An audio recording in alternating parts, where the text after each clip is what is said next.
Welcome to RMTC-DHH's series on the high leverage practices for students with disabilities. In this video, we will be discussing the sixth high leverage practice from the CEC and CEEDAR Center's publication, High Leverage Practices in Special Education. The sixth high leverage practice states, use student assessment data, analyze instructional practices, and make necessary adjustments that improve student outcomes.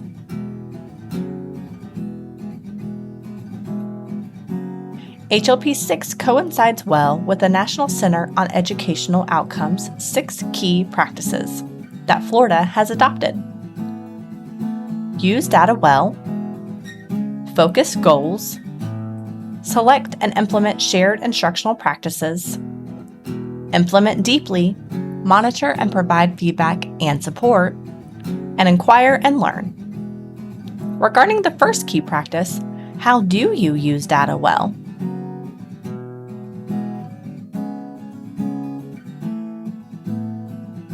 The HLPs discuss a strategy for how to use data well. It is called the cycle of continuous improvement. The first step in the cycle is to collect data. Next, interpret the data. Then develop alternative approaches if necessary. If alternative approaches were necessary, then modify the instruction, and then start the cycle all over again. The first step of the cycle of continuous improvement is collecting data.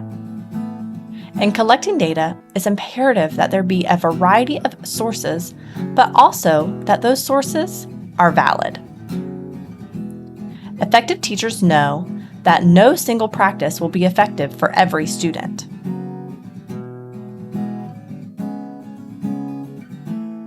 Because no single practice works for every student, this is why we need a toolbox or a recipe book.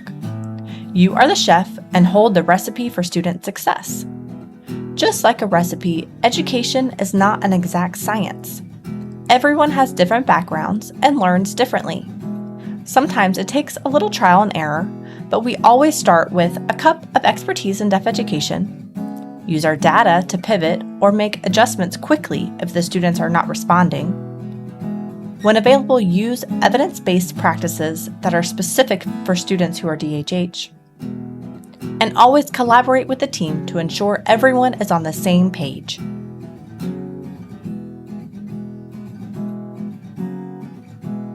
Remembering that all students are general education students first.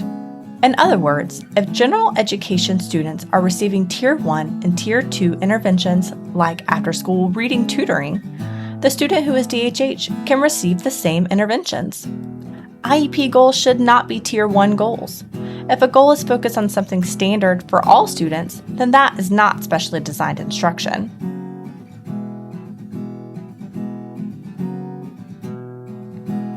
The second step in the cycle of continuous improvement is interpreting the data. Research has shown that in order to close the achievement gaps, 1 hour of direct instruction per day is needed for every year of delay. So if a student is 3 years behind, he would require 3 hours a day of specially designed instruction. In 2017, the Supreme Court also ruled that IDEA requires more than just minimal progress. We must close the gaps. This is why specially designed instruction is crucial for students who are DHH. When interpreting the data, we should ask ourselves these questions. What constitutes effective growth? How do we know when a strategy or intervention is working? Research has shown that in order to close the achievement gaps, there must be at least 1.5 to 2 years of academic growth. For example, say a 4th grade general education student is performing at the 3rd grade level in the beginning of the year. We would expect that student to be at a 4th grade level by the end of the year. But if a 4th grade student who is DHH is performing at a 2nd grade level, we would need that student to make at least 2 years' worth of growth in order to close the achievement gap. After interpreting the data, The next step in the cycle of continuous improvement is to develop alternative approaches if appropriate. How do you know when you need to develop alternative approaches? Let's look at an example. Say a student was performing at a second grade level at the beginning of fourth grade.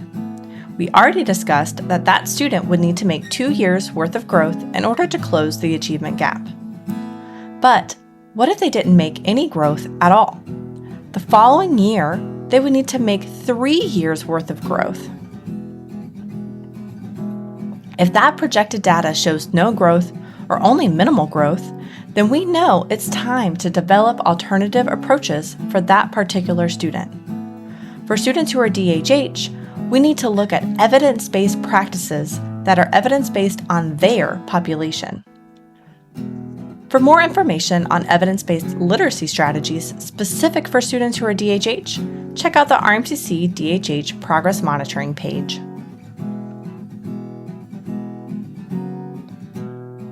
When evidence-based strategies that are specific for students who are DHH are not available, then it's imperative to still use evidence-based strategies but modify them for your individual student's needs, which is the last step of the cycle of continuous improvement. A few examples of evidence-based teaching strategies for all students, according to Hattie and his barometer of influence, are direct instruction at an effect size of 0.59, providing feedback at 0.62, reciprocal teaching at 0.74, classroom discussion at 0.82, and response to intervention at 1.09. Once you've chosen the evidence-based strategy you would be using to change your instruction, then you modify it to match the specific needs of your students who are DHH. And then start the cycle all over again to ensure effective and appropriate progress is being made. Remember, MTSS does not END with IEPs. In other words, just because a student has an IEP does not mean we should stop monitoring progress or using Tier 1, 2, and 3 interventions. Do not misunderstand, MTSS is not required in order to determine eligibility for a DHH program. But remember, MTSS can be used with any student at any time. For more information on the MTSS process, check out the Problem-Solving Response to Intervention project. We will leave you with this point to ponder. What progress monitoring tools are you using to analyze specially designed instructional practices in order to make adjustments? Come to the TA Live discussion to learn how your colleagues address this question, and share your thoughts to collaborate together.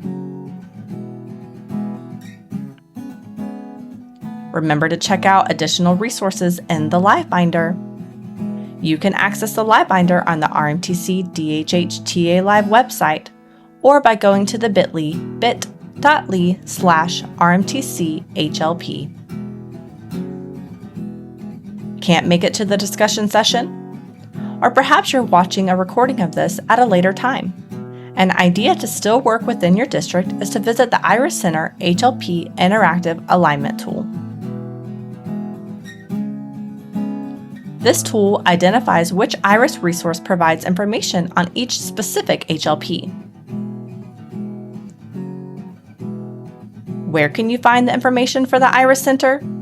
If you guessed the Live Binder, you are right.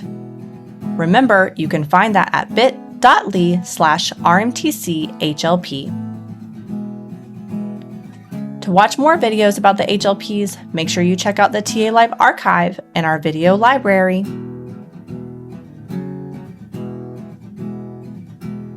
Until next time, we'll see you around. This presentation was funded by the Florida Department of Education, Bureau of Exceptional Education through federal assistance under the Individuals with Disabilities Act, IDEA Part B funds. The information included does not reflect any specific endorsement by any parties involved.